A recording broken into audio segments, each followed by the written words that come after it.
So the answer to that question that I gave you is priming the pump. What's the most enjoyable, the most wonderful part about being a priest? And if it's for a deacon, let me know about that too. But the best part for me is being invited into people's homes and invited into people's hearts. Because a lot of times it's at the hardest times of people's lives, or at the best, that we get invited to be part of people's lives. And they're normally happy to see us, whether it's maybe in hospice care or at a hospital room or getting ready for a baptism. And the most difficult part is when you have good friendships with people, having to leave them. And that's a tough thing to have to do. What would you say? I would say that for me, it's that the whole world becomes church. And that wherever I go, God is there. And wherever I go, God's people are there. And so it's like every minute of every day is ministry. I have lots of minutes that are not ministry. Don't call them. And then the other prime the pump question, why does a deacon wear their stole wrong? So all of our vestments are designed based on ancient things, and the priest's vestments were the leaders in the church, and the deacon's vestment, though, was for the stewards of the table. And so this is my napkin that I can, wipe things off. In the early church, over time, deacons' roles have shifted. In the very earliest times, it was to hold on to the money so that the church watched out for orphans and widows. And then, as we started to gather as community, we became the stewards serving at the table, as well as watching out for the orphans and the widows. And at one point later on, we got to have a big stick and poke people who fell asleep during services. Questions that you all might have? Lori? Yes. I think we are really lucky at St. Stephen's to have 3 people who give sermons regularly that don't read off sheet of paper. Who are those 3? Okay. My question is, what do you do to prepare to give a sermon that seems like it's off the cuff? Mark Twain said it takes 2 weeks to prepare a good impromptu speech. And what I do in preparing, I read the lessons the week before, except for today, because I knew I wasn't going to preach on them. But I normally read through the lessons and then I let them sit for a day or two. But I'm thinking about them and then thinking, what do I need to hear? And then what do I think that people need to hear? And then usually I think, that's wrong. And I just sit with them for a while. And as I play with the ideas, eventually some kind of a thought comes that I build the sermon around. And then, actually, you all aren't here like on a Sunday morning at 7 o'clock. I'm usually here practicing the sermon 2 or 3 times because it looks spontaneous and extemporaneous. It's not. And it comes from a lot of practice, oral practice, and years of practice. So my process, I have a spiritual friend that we talk every week, and we study the scriptures together. And so I listen to the sermon that whoever preaches last week, and that's my starting point, because this is a conversation that builds over time. And then as I go throughout my week and I'm studying and reading and meeting people, it's like God gives me puzzle pieces and I put them all out on the table and I try to put them together as one picture. And then when I have to stand up and do it, I have a ladder in my head of the different points, and I just have to make sure that I can climb the ladder to do it. I will say that it's a practice that I undertake whether or not I'm preaching, And it's a good thing because at least once I walked in and at 9:55, Kate said to me, "You're ready to preach, right?" And I said, "Okay." And she said, "You didn't?" And so I had to, and in that moment, and God's great mercy came down upon me, and there was a sermon in my heart, and I won't tell you which one it is, so. Other questions? Rob? How specifically do, and you're not alone in this, do priests remember so many names? The question was, how do you remember names? A lot of people don't. I don't. And I have a hard time with it. I know, and it's a blessing that I know that I've been blessed with. I'll tell you that when I was at St. Luke's, there was a lady that I had been there maybe 4 weeks, and I had greeted the same lady every week. And I said, "I'm sorry, I'm still not remembering your name." And she said, "This is the 4th time I've told you. It's Jane Johnson." And I'm thinking, God, who can remember Jane Johnson? But I said, "I will never forget you." And I put her name on my desk, and I looked at it every day that week so that I would never, ever forget her. But I do know that people like to be remembered by their names, especially at communion time, when I can say people's names at the rail. I love doing that, and people love having it done. And I just know that. Some people don't have that gift, and God bless them. Yeah. Yes, sir? How do you deal with doubt? You guys, the kids, they won't hear this, right? I get pissed off with God. I get angry times. I mentioned a couple weeks ago when our son John was sick, and I was furious with God. I said, "I'm one of your good guys. I'm on your side, and you're treating me this way." And I was just mad for the longest time. And then sometimes I think, probably it's an age thing that I just say, screw it, because God's going to sort it out in the end anyway. So whatever happens will be okay. And we have this community, and so when my believing is low, I come here because I know that there's enough believing in this place to hold me up until I get back to my feet on the ground. We have a question. Yes. This is a question I ask every priest I get the opportunity to ask. Are there any, And you don't get that opportunity very often, do you? I'm sorry to put you on the spot. It's okay. I hope it.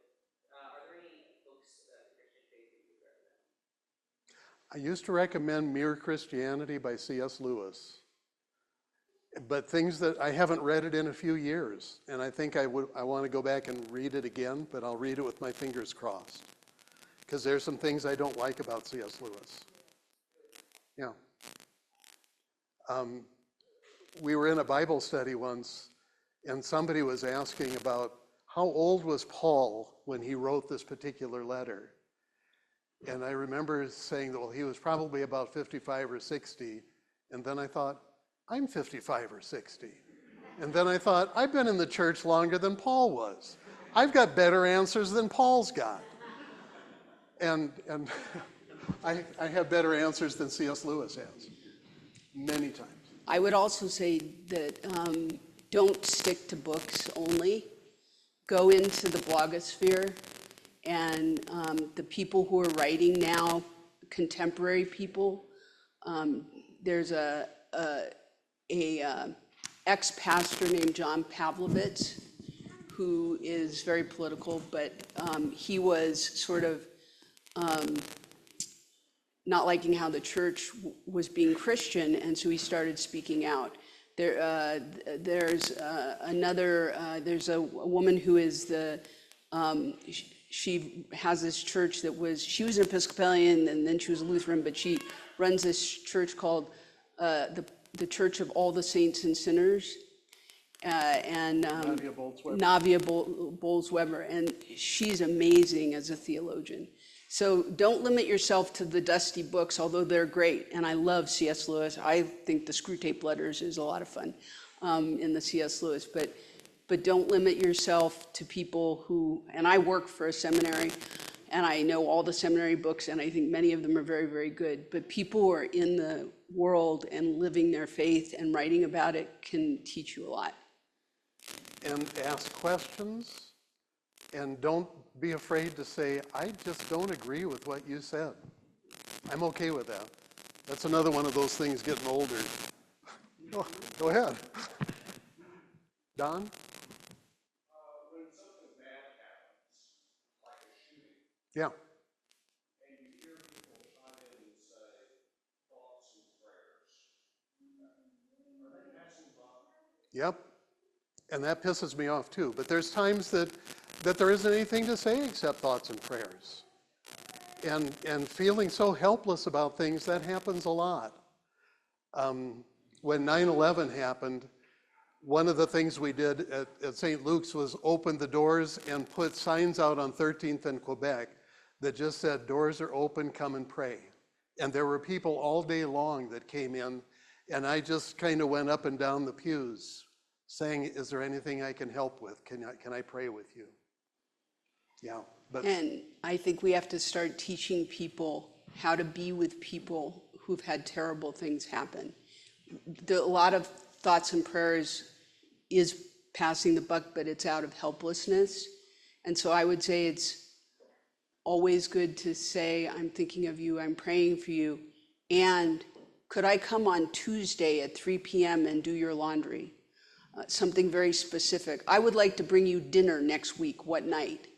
Would that be helpful? Because Tuesday. Tuesday. Do you have any food allergies? And a follow-up question from Don.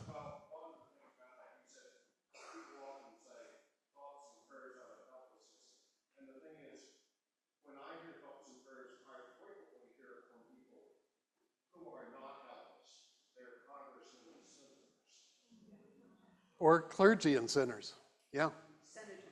Oh, senators. Oh, little Freudian slip there. Earl? The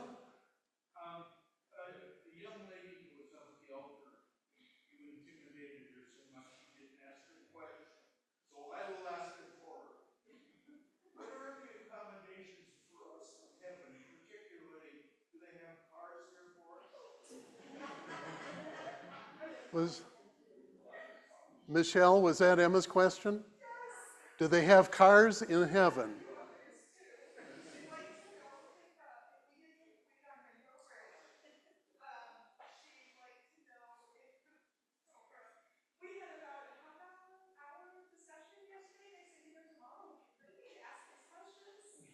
Okay.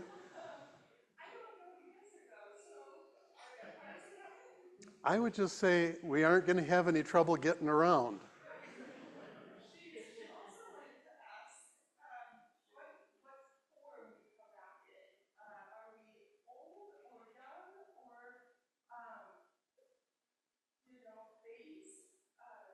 I don't think either old or young. I would just say recognizable.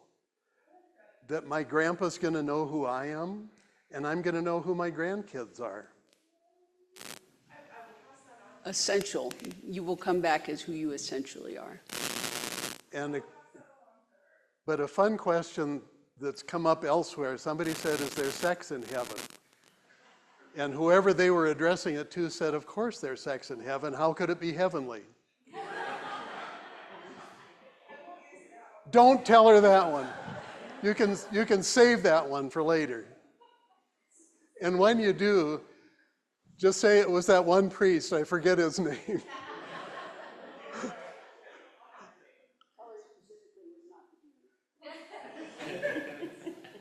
Other questions? John? When you've made a decision to go into the ministry, how do you pick among the various seminaries that are available to you? I went to Nashotah House because we lived, the question was, how do you pick a seminary? I picked the seminary because it was a day's drive from Sioux Falls, where Jan's family was. And I said, I'm not going to take you any further than 1 day's drive away. It was a high church place. I probably should never have gone there. But I learned stuff that I probably wouldn't have gotten anywhere else. Personal choice. Deacons are a little different.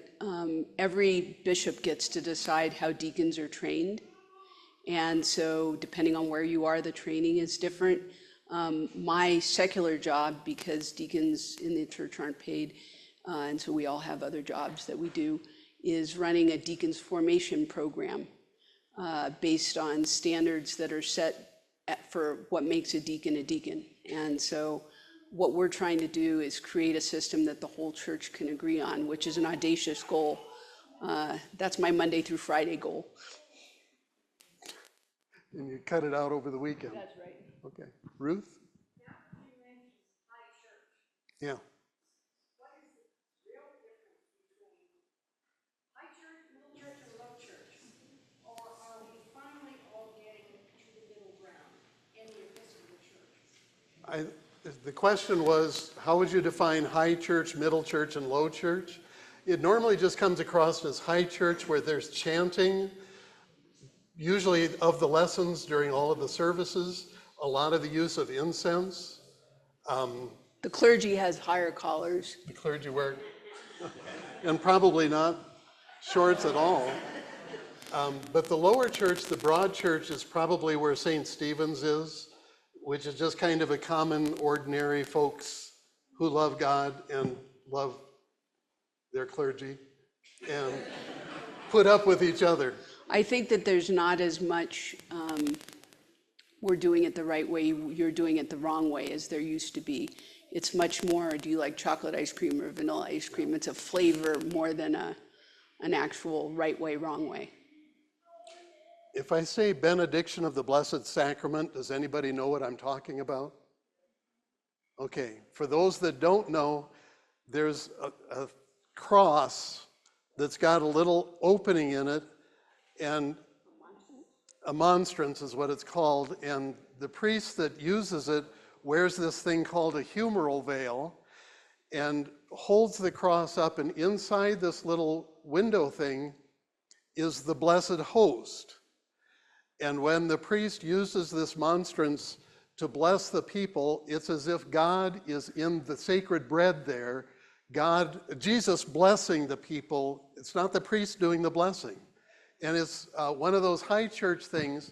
And I went to it once in seminary because I thought I might have to know how to do this someday. And all I could think of was, if I had a slingshot, I could take that out. And I've never had to do it in my life, and I'm okay with that.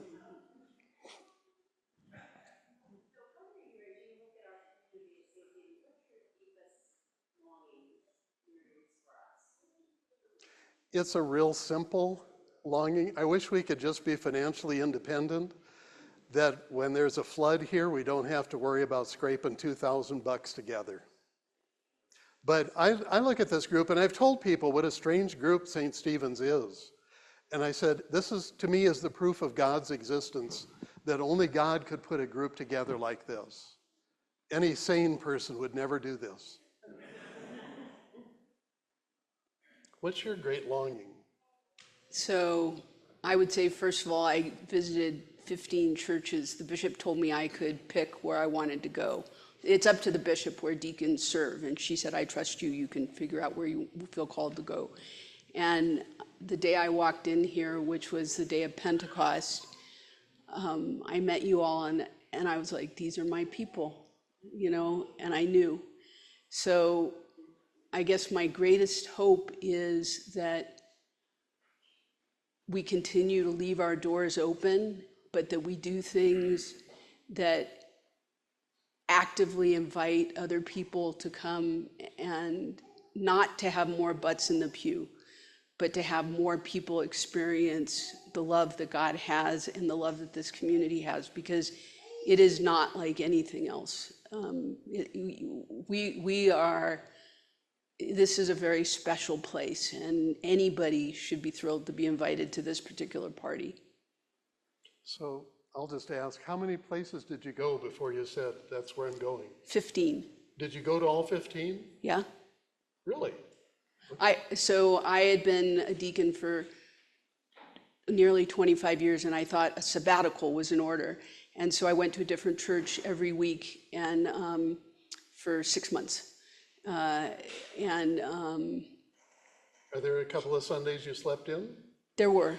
Okay. I actually didn't make it to Easter Sunday because I got my puppy on Easter Saturday, and so I stayed home with my puppy on Easter Sunday. On Easter Sunday, the day of the Lord's resurrection, you played with your dog. Yep. Okay. Puppies, you know. So you all are feeling wonderful about yourselves right now.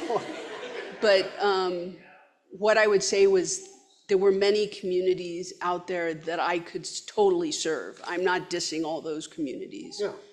But I knew this was my place when I showed up. And then a couple that were real dogs. I mean, the communities. Okay. Other questions? And Kate that morning said, "Hey, you're a deacon, you want to come be here?" And I said, yes, I do. Cool. Yes, Cameron?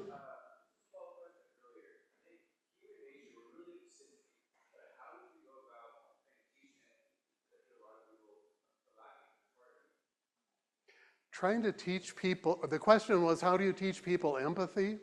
Trying to teach people anything is not easy. And to me, it all goes back to relationships. That one of the reasons that I use people's names a lot is to try to start that relationship with folks. I remember doing a job fair at the church, and the lady who was in charge of the altar guild, I said, if somebody came up to the altar guild table and said, I'm thinking of becoming a member of the altar guild, what would you tell them? And she went into this big speech about what the altar guild does.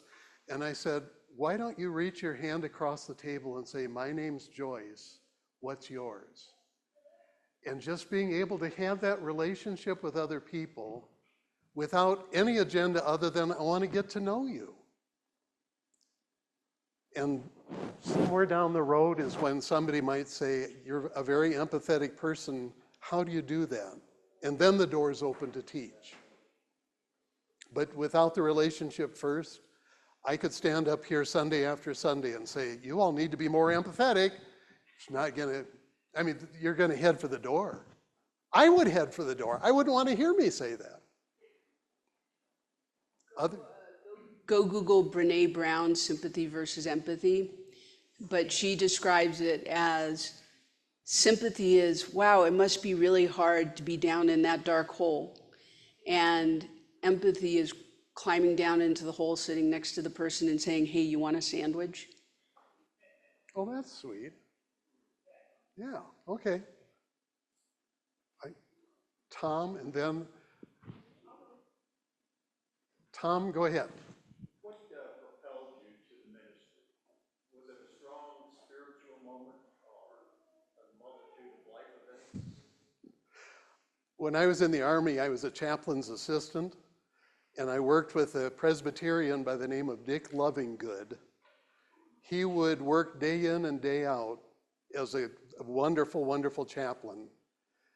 And we were out with C Company on maneuvers once, and they have these diesel heaters, and Dick was there getting his hands warmed at the diesel heater, and he said, oh, I wish I was home in bed with my wife now. And somebody said, chaplain, you can't think thoughts like that. And he said, chaplains get horny too. And I thought, God, I love this guy. And I thought, then I can't do anything that I would love more than this. So did you ever have a moment that you said, I've got to be a deacon? Actually, someone posted on my Facebook just the other day about remembering that when we were playing in the playground when we were in third grade, that I said I wanted to be a priest. I evolved. But when I was in high school, I went to a church with a deacon, and I had felt a longing that God was calling me to something, and I couldn't quite figure it out. And this deacon, I had said that I was interested in her convalescent home ministry. And she took me to the convalescent home, and she introduced me to 3 women and said, these are your people now. And I don't know if it was at that moment that I knew, but it was at that moment where I'm like, yeah, this is how you do it. This is what it is. Okay. Yeah. I worked with a deacon that said, everybody coming out of seminary should be ordained a bishop because a bishop only has to know one good sermon a year. And then after they've been a bishop for a while, they can be ordained a priest, and only when they're really good do they get to be ordained as a deacon. I asked the deacon when I would get my 6 months as a bishop and maybe 6 months as a priest, and he said I would be very interested to see what you would do with 6 months as a bishop. I wouldn't trust you. Cindy?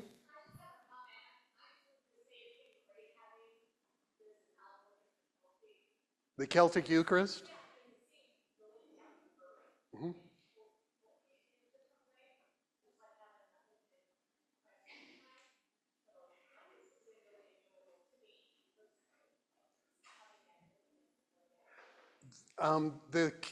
You'll see in the announcements that the Celtic Circle meets on the second and fourth Mondays of every month, of every week.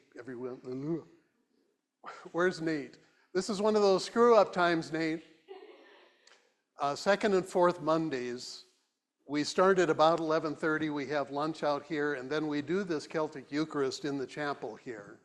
And we're talking about going to a weekly service using that Celtic Eucharist, because could I just have a show of hands of people that have been enjoying it?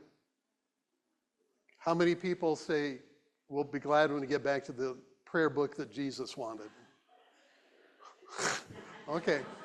Okay, if you get hungry for this kind of service, it's going to be available still. But Kate does a wonderful job of saying, over the summer, let's try some different things. And this was one she was open to trying. I think Glad you liked it. Jane may have a question. Jane?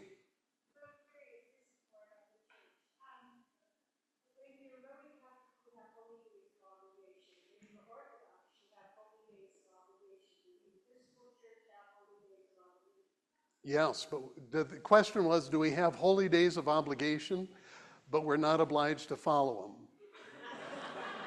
And it's things like Ash Wednesday and Good Friday that if you can get there, wonderful, and it should be a blessing for your soul. If you don't or you can't, no, we don't have a liturgy police coming out to get you. Is this Paul? Keep it clean. Other questions?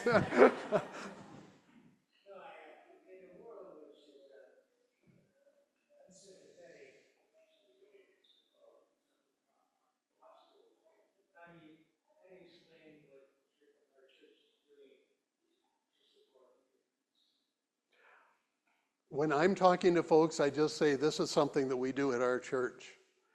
And there was a lady I talked to, I had never met her before yesterday, and she said, we do that at our church too. And I thought, sympathy. And then others that don't do it. And I just figure, I'm happy to let people know what we do, but I don't try and beat a drum and say, you all need to be doing this too. Of mission?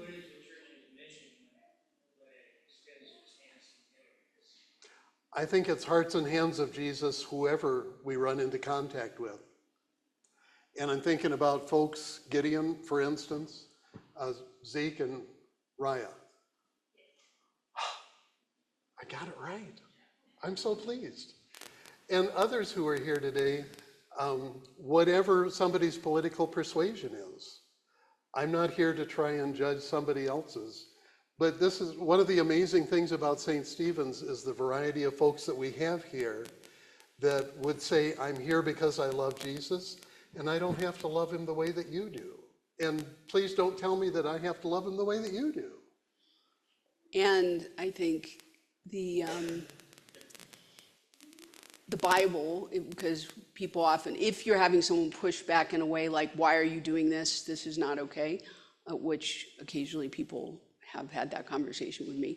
I say, in the Bible it says, when were you imprisoned and I visited you? When were you hungry and I fed you? When were you alone and I came to keep you company? And whenever you've done one of these things, you've done it for me, which is your hearts and hands. Yeah. But I think that it's really important that we always say that we believe that we're doing what Jesus would do if Jesus were here.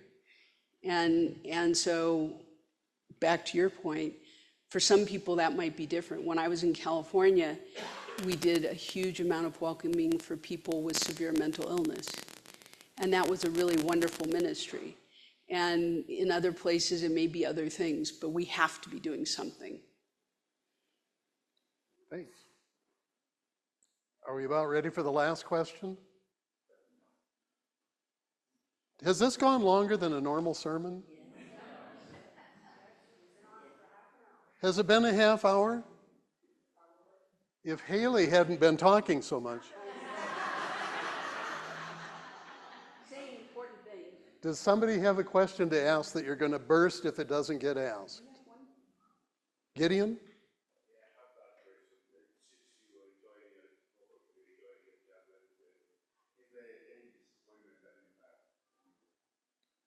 Any disappointment in what we do? You take this one. I'm going to think about it for a while. So quick answer, yes. In my job and in my life, I run into a lot of deacons, and there are a lot of deacons who feel like they aren't understood and they're not respected as much as the priests. And so the thing that disheartens me is that I meet so many deacons who are disheartened. And I have a number of friends who have shifted to be priests instead of deacons because they can make a living.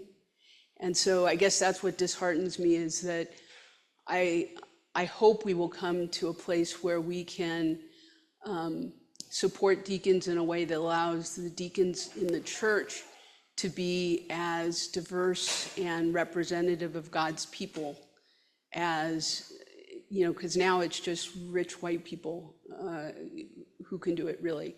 And so that's And usually male, rich white male people. Yeah, and so I was lucky. I was a freelance writer, and my boss, who was me, said, you should go do these important things rather than working, and then you could work at night. So it worked out, but most people can't do it. Yeah. And I would say, other than getting pissed off with God from time to time, one of my first encounters at St. Stephen's, Ruth, I don't know if you remember this, you were running the parking lot sale, and you said, you got up at announcement time and said, we need people to be here at 6 o'clock Saturday morning to clean out the rectory garage. And I said, I can do that. And me being a retired priest, and I'm here saying, I'm here at 6 o'clock on a Saturday morning. And I remember greeting one of our members of St. Stephen's. It wasn't Tom, but we were out here getting stuff out of the garage. And I came up to him and I said, hi, I'm Doug Dunn. And he said, I know. And he turned around. And I went back home and I said to Jan, we don't have to go there. And I became friends with that person later on. But the only disappointment is occasionally I'm thinking and hoping that people are going to live up to something higher than they end up doing.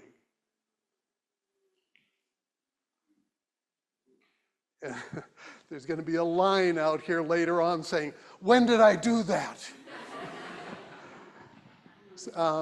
God bless us. If you don't mind doing this from time to time, I'm going to tell Kate about it, and maybe she'll have one of these informal times and you can put her on the spot too. And get more out of Hailey too. Thank you. God bless us. And we'll continue with that. I think it's called the Creed on page 4. You're welcome to stand if you'd like.